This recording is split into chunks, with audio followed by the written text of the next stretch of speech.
Major river basin of India,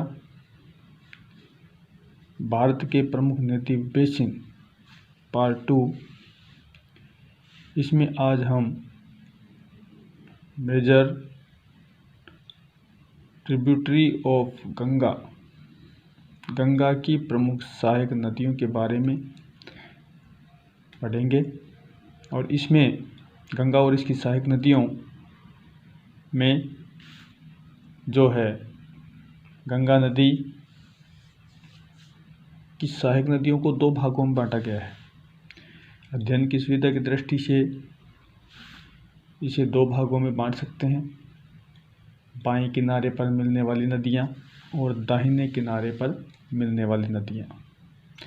Ganga के बाएं किनारे पर मिलने वाली वे नदियां जो कहाँ से उत्तर से आकर के गंगा के बाएं किनारे पर मिलती है। दाहिने किनारे पर प्रायद्वीप या पठारी भाग से मिलने वाली नदियों को शामिल किया जाता है। बात करते हैं कि गंगा, पिछले वीडियो में गंगा नदी के बारे में अपन ने पढ़ा था कि गंगा नदी का जो उद्गम है जो गंगोत्री हिमनद से माना गया है। इसकी कुल लंबाई 2525 किलोमीटर है गंगा की। और यह नदी जो है गंगोत्री हिमनद, जो कि उत्तराखंड के अंदर, यहाँ से अपने उद्गम स्थल से इलाहाबाद से होती हुई बिहार, झारखंड और पश्चिम बंगाल में जाकर के विलुप्त हो जाती है, बंगाल की खाड़ी में विलुप्त हो जाती है। कुल लंबाई 2525 किलोमीटर है। सर्वाधिक मात्रा में उत्तराखंड में बहती है और सबसे कम झारखंड में। ये अपन ने पढ़ लिया था। आज हम गंगा और उसकी सहायक नदियों के बारे में पढ़ेंगे। पहले पढ़ते हैं गंगा क्रम की वे नदियाँ जो इससे उत्तर से होकर के बाएं किनारे पर मिलती है। उत्तर से आने वाली नदियों के अंदर गंगा की प्रमुख जो सहायक नदी है वो आती है यमुना नदी। ये देखो, ये यमुना नदी का उद्गम है। ये उत्तराखंड है और उत्तराखंड में गंगोत्री से तो है गंगा का उद्गम। इसके पास में है यमुनोत्री हिमनद, वही लगभग 6000 मीटर की ऊंचाई से इसका उद्गम माना गया है, के निकट मैदान में प्रवेश करती है। और इसके बाद में हरियाणा राज्य में बहती हुई यूपी में प्रवेश करती है और इलाहाबाद के निकट यह किस में आकर के मिलती है, गंगा नदी में आकर के मिल जाती है। जैसा कि अपन ने पढ़ा था कि इसका नाम प्रयागराज है, वर्तमान में इसे इलाहाबाद के नाम से जाना जाता है। कुल लंबाई 1385 किलोमीटर है। दूसरी जो नदी है वो है रामगंगा नदी। यह नदी कहाँ से निकलती है? कुमायूं हिमालय के अंदर उत्तराखंड में है, यहाँ से यह नदी निकलती है उत्तराखंड से। उत्तराखंड के कुमायूं हिमालय पिथौरागढ़ जिले में नैनीताल के निकट से, पिथौरागढ़ है, नैनीताल है, ये कुमायूं हिमालय में है। तो रामगंगा नदी नैनीताल के निकट से निकलती है, उत्तराखंड के नैनीताल के निकट से। यहाँ से निकलने के बाद में, अपने उद्गम स्थल से निकलने के बाद में, यह नदी कन्नौज के निकट जाकर के और गंगा नदी में मिल जाती है। इसकी कुल लंबाई 600 किलोमीटर है। फिर ये देखो, आ रही है गंगा गंगोत्री हिमनद से ऋषिकेश, हरिद्वार, ऋषिकेश होती हुई मेरठ, गाजियाबाद होती हुई ये इलाहाबाद के निकट जो है किस में मिलती है, यमुना नदी में मिलती है। रामगंगा के बाद में जो गंगा की सहायक नदी है शारदा नदी। इस शारदा नदी का जो उद्गम है मिलाम हिमनद से माना गया है, पिथौरागढ़ जिले में। कालापानी नामक स्थान है, भारत और तिब्बत की सीमा के निकट जो है काला पानी नामक स्थान, यहाँ से यह नदी निकलती है। भारत और नेपाल की जो सीमा है, इस पर एक मंदिर है। उस मंदिर जो है काली का मंदिर है, महाकाली का, जिसके नाम पर इस नदी को यहाँ पर उत्तर में जो है काली या शारदा के नाम से जाना जाता है। अपने उद्गम स्थल से निकल करके जैसे ही यह नदी उत्तराखंड में प्रवेश करती है, तो यहाँ पर है पंचमेश्वर नामक स्थान, जिसमें एक नदी आकर के मिलती है सरयू। यहाँ पर इस नदी को गौरी गंगा भी कहते हैं। सरयू नदी, और इसके बाद में यह यूपी के ब्रह्मदेव के निकट जो है घाघरा नदी में जाकर के मिलती है। तो स्पष्ट है कि शारदा जो नदी है वो किसकी सहायक नदी है? शारदा घाघरा की सहायक नदी है, घाघरा नदी में जाकर के मिल जाती है। शारदा के बाद में आती है गोमती नदी।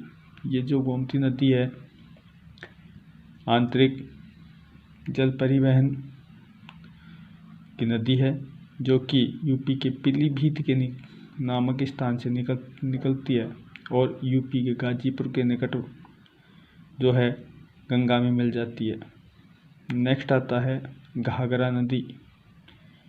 देखो, घाघरा नदी का जो उद्गम है नेपाल हिमालय में मापचाचुंको हिमनद से है, माना गया है। अपने उद्गम स्थल से निकलने के बाद में यह जो नदी है घाघरा नदी छपरा के निकट किस में मिल जाती है? गंगा नदी में मिल जाती है।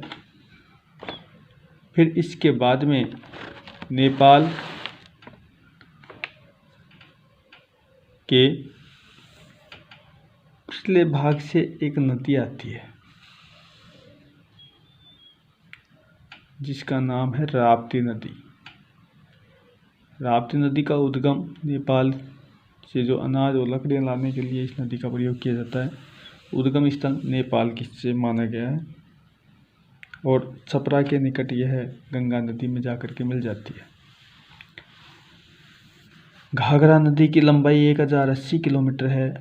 शारदा की लंबाई 350 किलोमीटर ही है। राप्ती नदी की लंबाई 600 किलोमीटर बताई गई है। गंडक नदी नेपाल के पिछले भाग में, यहाँ पर इसे नारायणी और मैदान में इसे सालिग्रामी नदी के नाम से जाना जाता है। गंडक जो नदी है पटना के निकट गंगा नदी में मिल जाती है। गंडक जो है गंगा यमुना के बाद में दूसरी सबसे बड़ी सहायक नदी है गंगा की, 730 किलोमीटर है गंगा। फिर आ जाता है सप्तकोशी, नेपाल के पिछले भाग से माना गया है।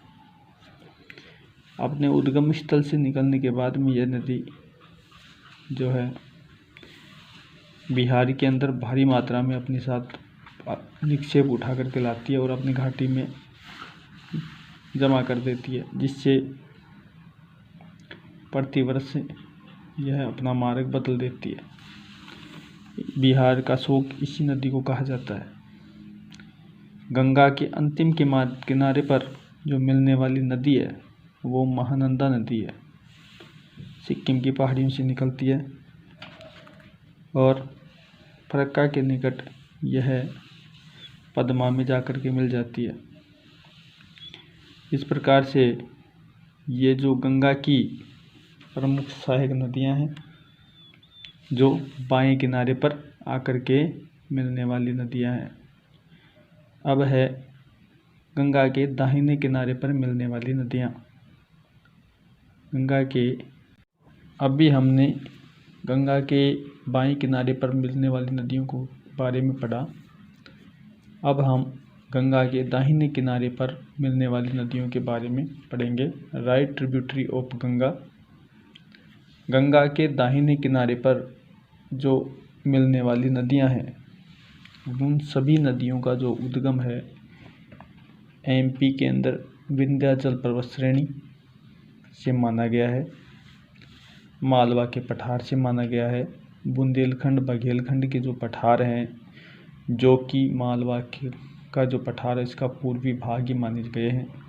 कैमूर पर्वतमाला है, अमरकंटक की पहाड़ियाँ हैं, इनसे अनेक जो नदियाँ हैं इनका उद्गम माना गया है। एक बार देख लेते हैं। पहला आता है चंबल नदी।